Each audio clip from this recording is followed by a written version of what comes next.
জাতীয় নাগরিক কমিটির মুখ্য সমন্বয়ক সার্জিস আলম বলেছেন, ১৯৭১ সালের মহান মুক্তিযুদ্ধ হচ্ছে আমাদের শিকড়, তেমনি ২০২৪ সালের বৈষম্য বিরোধী ছাত্র আন্দোলন আমাদের অস্তিত্ব।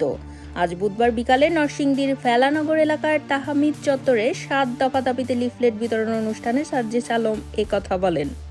তিনি বলেন, এই অস্তিত্বকে যাতে আমরা ইতিহাসের অংশ হিসেবে রাখতে পারি, সেজন্য আমাদের শহীদদের কথা, আমাদের বীর যোদ্ধাদের কথা, বৈষম্য বিরোধী যে ছাত্র আন্দোলন আমাদের ঐক্যবদ্ধ করেছে, সে প্ল্যাটফর্মটির কথা স্মরণে রাখতে হবে।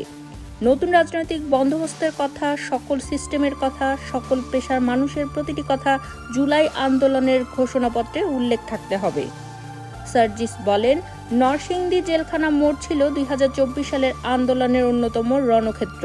ফ্যাসিস্ট হাসিনার ছাত্রলীগ, যুবলীগ, আওয়ামী লীগের ক্যাডাররা ও পুলিশ নামক কিছু সন্ত্রাসী বাহিনীর নিরীহ ছাত্র জনতার উপর গুলি চালিয়েছিল।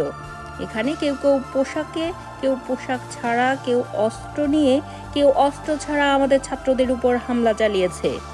তিনি আরও বলেন, যে চেতনা ধারণ করে ২০২৪ সালের ছাত্র আন্দোলন সংগঠিত হয়েছে, যে আশা আকাঙ্ক্ষাকে সামনে রেখে ২৪-এর গণ অভ্যুত্থান সংগঠিত হলো, যে নতুন বাংলাদেশের স্বপ্ন নিয়ে রক্ত ঝরল, অনেক প্রাণঘাতী ঘটল, সে বিষয়গুলো একটি লিখিত ঘোষণাপত্রে থাকা উচিত। বৈষম্য বিরোধী ছাত্র আন্দোলন ও জাতীয় নাগরিক কমিটির আয়োজনে এ কর্মসূচি পালিত হয়েছে। এ সময় বিভিন্ন শ্রেণী পেশার মানুষদের অংশগ্রহণ ও আন্দোলনের শহীদ পরিবারের অভিভাবক ও আহতদের উপস্থিতিতে এ লিফলেট বিতরণ কার্যক্রম পরিচালনা করা হয়।